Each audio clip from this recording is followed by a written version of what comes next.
What is up, bros? Me, Josh here. In today's video, we are going over the new series World of Warships just put out, and it's Waterline, which is actually pretty cool. And this is very, very promising for the upcoming of World of Warships, especially in at least this calendar year, 2018. Lots and lots of stuff.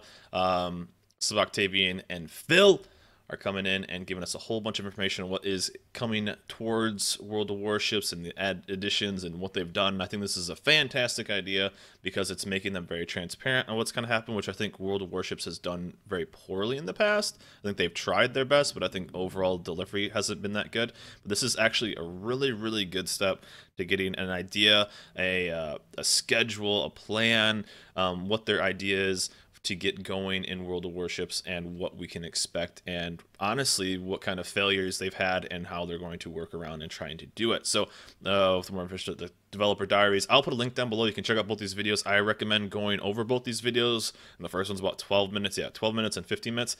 Tons of information. I'm going to go over a bunch of it relatively briefly, but there's a lot of stuff I'm going to skip over. But this is a really, really good idea. I'm really, really liking these. These guys are kind of kicking it in the ass right now, and World of Warships is really being proactive on a lot of the upcoming changes and letting us know what to expect, and honestly, what is the problem with some changes that maybe we've been waiting for or stuff like that. So the Waterline series, I think, is 2 thumbs up. I think this is great, and the guys are just doing work right now. So we're gonna switch over to the game, and I will show you guys kind of some of the things that are coming into it. Let me rotate that down. So we are going to be expecting, I got a whole list of stuff they're going over. So if you have ever had the Yamato, let me scroll over to the Yamato really quick. You know that you have the Yamamoto captain. Now we are going to get our first USN captain.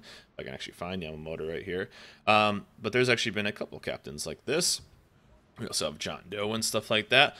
He's a special captain with extra talents, the Yamamoto captain. We're going to see that for the USN line, which would be pretty cool. And this is William Halsey, so a very famous captain, very well known, very decorated. And it'll be for the USN line. So we're going to get a Yamamoto captain basically for the USN line. He's going to have special stuff just like this, which is cool. You know, special stuff like the fireworks and the reload, and if you get a Kraken. So there'll be cool rewards for stuff like that. It'll probably be relatively similar to this. Different, I think, of course, but it'll be relatively similar. It's gonna be for the USN.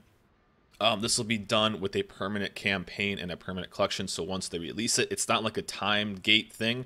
It'll be in the game forever. So once they open it up, that'll be really, really cool. There's also a new edition of a new operation which is coming up. And this one's going to focus a lot more on night mode. So the operations are actually going to start at night, and it's going to go into dawn. So this is, I think, Wargaming's way of testing things. And I think this is a very, very cool way to test things, of going in there, testing it in operations, see if it works, throw in some bots versus players. You can get a lot more testing because it takes half the player base to do it, honestly, to get the same amount of testing. So if it's a successful thing, you can go in there and really get a lot of information. But it's possible for night modes, a night mode map. Some maps, we've seen a couple iterations of, let's say, like North. There's a snow version and a normal version. So we can see potentially some night maps, which might be kind of cool. That's something a lot of people have wanted for a long time. So basically in this operation that are coming up, they didn't give too much information. But you'll start at night and then you go into dawn, so it'll actually end during the day, and you have to throw up like rockets and stuff like that to actually light the way. So it's really, really cool, and I'm kind of looking forward to what that has to bring, and potentially new game modes in the future, or just new map iterations, because how many times have you played Islands of Ice at the same time? But if it's Islands of Ice at night, iceberg ahead, it might be kind of fun, goofy, and interesting to play. Also, new event of Clash of the Elements. If you guys were ever around for Clash of the Elements, I think you get Team Fire and Team Water. You picked one of the other. You played your games. You scored your team points. I love these community events. There was the one for the Pearls a long time ago that got you the Kamikaze R if you did enough of it. I like these things where it gets the community to play together. You and your friends can then play a bunch of games, get your team that lead, and then hopefully win some extra stuff. And regardless if your team wins or loses, you still get rewards, but the winning team, of course, is going to get more. I think this is cool. I love community events in World of Warships. I think it's a lot of fun. It brings some laughs, and you can get out and just kind of see the progress of what you're doing, whether team you pick. Only downside is it looks like they're going to make it so you can switch teams relatively easily. So, you know, if your team's down big, you basically everyone's going to be a winner unless they forget to switch teams. So I don't know if they're going to limit it to how many times you can switch teams. But it sounds like, hey, my team's down by a whole bunch today. I'm going over to this team. Okay, my team's down again. I'm going back to the team I had. So I'd like the idea of just sticking to one team. But they said, I think in the video, every 3 days they'll ask you what team you want to be on. So we'll see how that goes. So there'll also be some daily leaderboards for that. So it looks like the leaderboards will actually get some rewards potentially, or just some bragging rights for being the daily leader. Clan battles, which just ended here. The next clan battle session will be a little different, and I really like this idea of what they're going to be changing. So if you did play clan battles, basically what you were trying to do is get a rating, and as you go up through these ratings, you go up and through, you know, through the different leagues, start in Squall. This season was the first one with Hurricane. You go all the way up, and then you get a different rating as you go on. One thing they're going to do is potentially make a new style of rating, which is this competitive rating, which will then get you into whatever league. And then they're going to add in a second rating, a social rating, whatever you want to kind of call it. They're going to basically add a new rating, which maybe if then one thing they said is one will be a competitive rating for your more serious players, and then a second rating, quote unquote, for the more casual players. So whatever really that means, maybe you can, if you ever played like Hearthstone, maybe that's a good example of what they're going to try to do.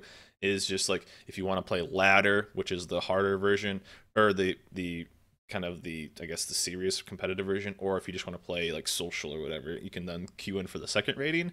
Maybe that's kind of fun, you know.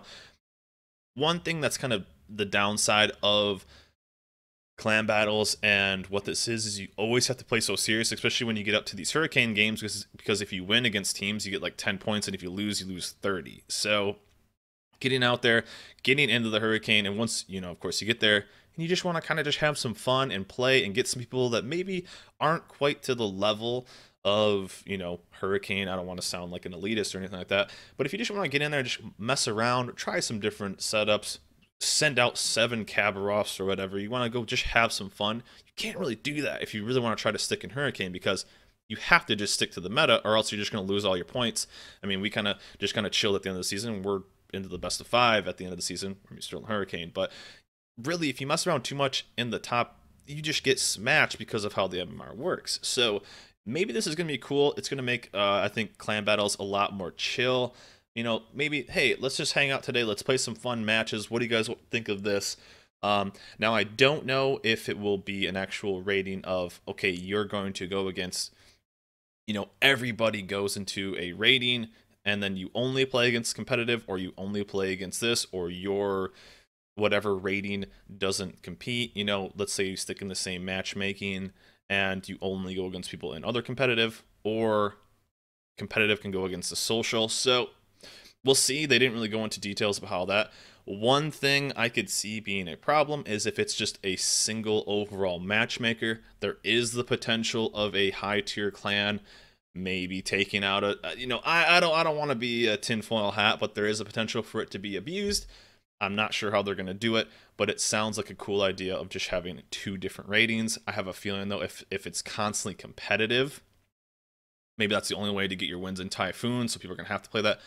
It'll be interesting how they do it. I don't want to be too tinfoil hatty about people potentially abusing it, but there is that possibility.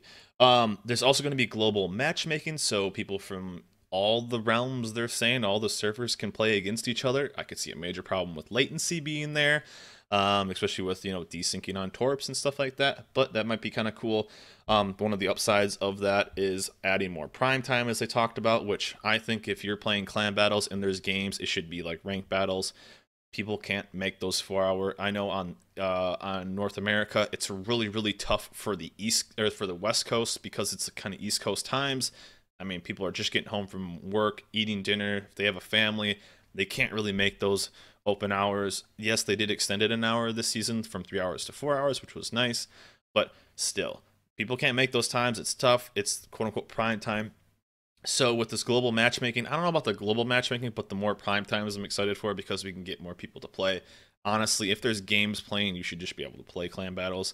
You know, some people are all over some people are daytime players, some people are nighttime players. It's not really fair if they can't really make it. But interesting to see this global matchmaking because it'll show the quote unquote best of the best. So if you're the best player, but I mean, if the server is based in Russia, people in North America are going to have a trouble. If it's based in North America, people in the EU, the Asian server, these are all they're all going to have some trouble with some latency. I mean, I think I played on EU, and you're right around 120 ms, which that's not bad at all. I think you probably have some problems with like a CV. Of course, CV's not going to be in this next season of clan battles, but you could definitely have some latency problems, and it could cause some problems.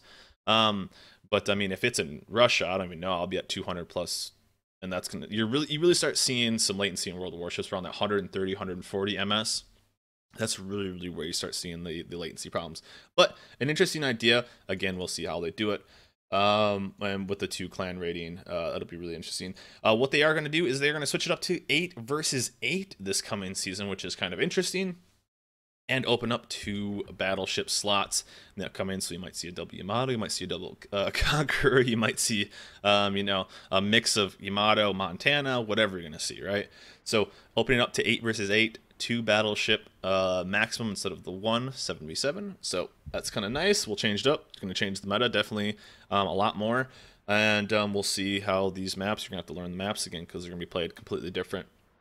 And still no CVs. Sorry, CV players, but one of the main reasons they talked about no CVs this season is because they're still not happy with how CVs are, and there is a CV rework in the works, which I'm very happy about because they talked basically about everything I've wanted and everything I've had trouble with CVs, with the massive skill gaps, the just the problems that CVs have right now, and there's a big CV rework coming, so I'm very excited about that. And of course, they added something in about like if you played the old CVs, you can get reimbursed if you maybe don't like the new play style. So it'll be kind of interesting, but they're going to kind of change how the CVs work, which I'm very excited about. But that's going to be in the foreseeable future. Who knows? Potentially even if it comes this calendar year. Who knows? It's been talked about for a long time, but now they've officially stated that they are changing it. So you will get reimbursed if you don't like the new playstyle. Basically, that's what they're trying to say. Just like if you had the old smoking ships before the smoke changed, they gave you a chance to get your doubloons back. There's going to be a new high-level PvP currency. There's actually going to be 2 of them, steel and coal. If you guys know, clan resources oil, so you get these from crates, you get these from playing your daily games and stuff like that. But you'll get a new, sounds like personal, steel and coal currency for high-level PvP. Now, this sounds like they definitely said for clan battles, potentially for ranked battles. I assume probably for ranked battles as well. So you will actually get those, and you will have a high level. Now, this is something I talked to Sub-Octavian about personally, so this is really cool that this idea is coming in. I think it's a fantastic idea. I've been talking about this for a long time on stream, about how cool it'd be for, let's say, a personal one, because I know people are talking about if they didn't get the Stalingrad flag the first time, it's going to be impossible to get it, you know, or they have no opportunity to get it. And this is something I think we even talked about just a couple of videos ago, about adding in a different kind of currency for people to play and kind of keep going. And now they are. So steel and coal are coming in, and you'll actually be able to purchase ships like, let me see if I can pull them up really fast. Like the Black, like the Flint, and even the Stalingrad was steel. So I was too slow. But anyways, you guys know what I'm talking about. The Tier 7 Flint and the Tier 9 USS Black, as well as the Stalingrad, which is going to be the 3rd ranked season if you got the flag. So you'll be able to buy these ships without actually playing those, without needing all 3 flags, which is kind of cool. Now, I don't know if it will be the trade-off for time-wise, like if it's 30 Typhoon wins to get the flag, will it still be the 30 win amount of steel or coal or whatever it ends up being? Who knows if it'll still be that, or 3 seasons worth. So we'll see what the trade-off ends up being for the time put in for the Stalingrad for the flag-wise versus the steel-wise. That's what I'm interested to see.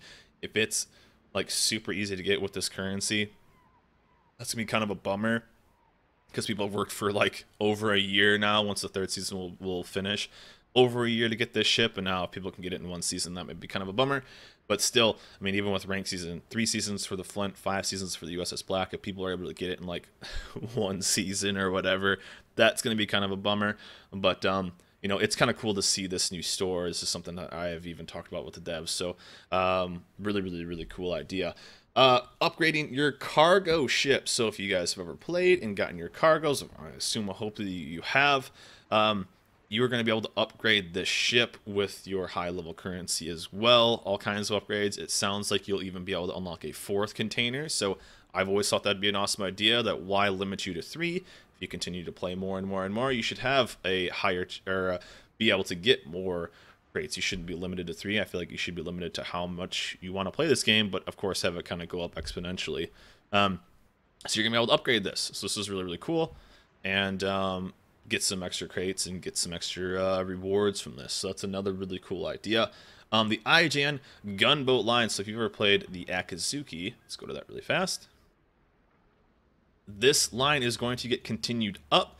So if you've ever played this, it's a fast firing big gun ship with a smaller caliber shell at 100 millimeters. This is where Inertia Fuse Captain comes in and just absolutely wrecks, which is currently on my Hirakaze. I play the same style with the Akazuki gun set. And this line is going to continue up to tier 10. So it's really cool. This is basically the only one that's like this on this line. This is, of course, the premium.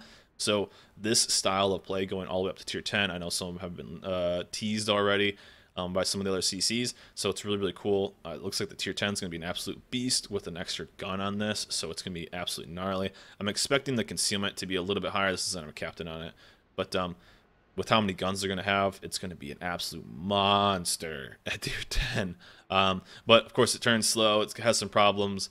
But man, the damage output is going to be absolutely crazy. Speaking of damage, one thing that they really talked about was the Battleship AP versus destroyers. So this has been a big talking point for a long time, and if you've been playing destroyers and you take a Battleship AP in the front, you basically get dumped on.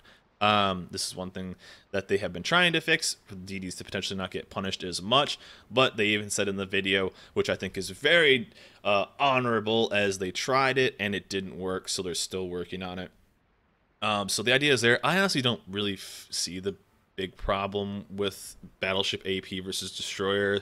I really don't. If I'm in the wrong spot and I'm spotted, and a battleship should have the chance to punish me. I mean, it really should.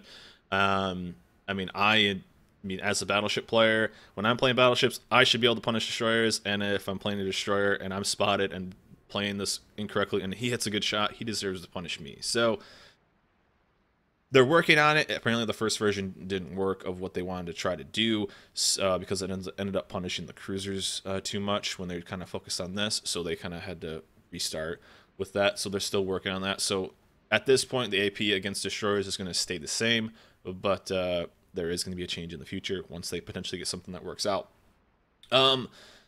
New weather is coming to the game. So if you had ever played the Operation Hermes, you saw there was a thunderstorm that constantly moved around. If you played even the space battles, there was like a meteor storm that kind of went there, and that is, you know, we've had cyclones in the game, which takes out the entire map. Operation Hermes had a moving thunderstorm, as did I think it was like it was called the meteor shower in the space battles. So this is a new style, what they call a thunderstorm front. New style of weather. I actually like this a lot more. I hate cyclones. I think they're terrible for the game. World of Warships is a quote-unquote slow game compared to tanks, compared to other stuff. It's a relatively slow game. Cyclones make it slower. So I don't like that. I do like the smaller thunderstorm, because it's so much. It doesn't take over the entire map. It only affects certain parts of the map. But they are going to test it out to see how they like it weather-wise, and they said a very low percentage of games when they're ready to test it out. So it was unique. I don't know if it's going to be the best thing where I will obviously enjoy it more than the cyclones, because I can't stand cyclones. But I think it's a cool thing they're going to add into the game. And potentially can add some new aspects to play in the game, and potentially using it in your advantage or the disadvantage. So we'll see how that works in the end. One also thing they did talk about is the fade-in rendering issues that people are having, where the ships actually aren't fading in, but all of a sudden this is like too late, then they fade in. They know it's a problem and they are working on it, but they have not figured out what it is. So I know that's been bugging a lot of people. There's been I know another bug I was seeing, or a bug, or whatever you want to call it, of you are getting it's not showing you're detected if you run priority target, So if you run a priority target, it wasn't showing you actually being, it was showing you being detected but not aimed at, and people were able to shoot at you. So I noticed that a lot. So they know that's a problem, and they are trying to figure it out, but they have not finished. They have not fixed it yet, but it is coming. We're gonna see some new achievements as well. These are gonna be for some supports. So you better get some more signal flags and stuff like that for going against caps, capping and defending caps. So it'd be kind of cool. We just saw clear skies, wherever that is. It's one of these. This one? Yeah, it's this one. So clear skies is getting broken up into two achievements. Now it looks like we're gonna get one, either for capping and defending, or vice versa. For defending, you might get one, and capping, you might get one. So potentially some new flags coming out as well, or some of these getting rewarded for that. So that's always cool. So no new heroic achievements. And one thing I really disliked, I think these guys knocked it out of the park with these two videos. Lots of cool additions, lots of insight, lots of, you know, just lots of really, really good things coming to World of Warships. And then, in my opinion, it was all wasted because they talked about mods at the end that they're thinking of adding to this game. Now, if you mod your game, you do you. I think mods open up an entire floodgate for potential for hacks, for aimbot, whatever you want to do. Something that gives, in my opinion, if you have something that gives you an advantage over somebody in the stock game, I don't like that. Now, if you want your camo to look like cats, or if you want it to be historically accurate, which I know they have to be careful with some of the German ones and the Japanese ships. If you want cosmetic stuff, that's fine. But some of the stuff they talked about is basically performance enhancing mods, which one thing they talked about was the stoplight module, which I think is an absolute cheat because it gives you an advantage over somebody in the stock game that doesn't have it. One that's come up a lot is the X mod. You can actually see an X on your minimap. That's a massive one. They didn't really mention that one. And there's some other stuff that tells you which angling or where the ships are angling and stuff like that. I don't like those. I feel like they gives the person an advantage that a stock player doesn't want. That's why I'm kind of overall against mods, because I just feel it's a floodgate for that kind of stuff. But it looks like they're potentially going to add in, or thinking of adding in, some of those. And one thing they talked about is a stoplight module. If you guys don't know what that is, it basically will have a dot over your ship, and if you're, I believe it's if you're going forward, it's green. So if your thrust is forward, it's green. Yellow is stationary, and red is they're going in reverse. So you can see the smoke sometimes. That's always the defense for people that use the stoplight module, is you can just see it in the smoke. So it makes no difference. That's 100% not true. If you are up against an island or something like this, you can barely see the smoke at all, and sometimes the smoke just doesn't render, so it gives you an unfair advantage. You just have to accept that. I don't care if you do it, you just have to accept that. So I really hope they don't add it. I hope they kind of do a better job at policing these basically these unfair advantage mods that are out there. But I think overall in these videos, I think they knocked it out of the park. But this last little thing about some of these mods, they thought about making some less intrusive ones into the stock game, so we'll see what they end up doing. I just really hope they don't. But anyways, enough about mods and stuff like that. But all in all, these videos I think were awesome. Again, I'll put a link down below. You guys can check them out. And you can then go in, and there's a couple things I didn't go over because they were kind of minor, but overall, a lot of changes coming to World of Warships, and I think that's amazing. So go show the guys some love. Go like their videos. Go.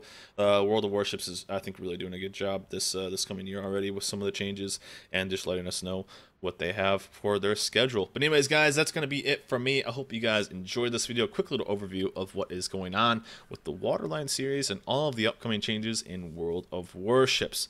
But anyways, hit that like button, hit that subscribe button if you haven't. I will see you guys next time, and I hope you guys really enjoyed this video. See you guys.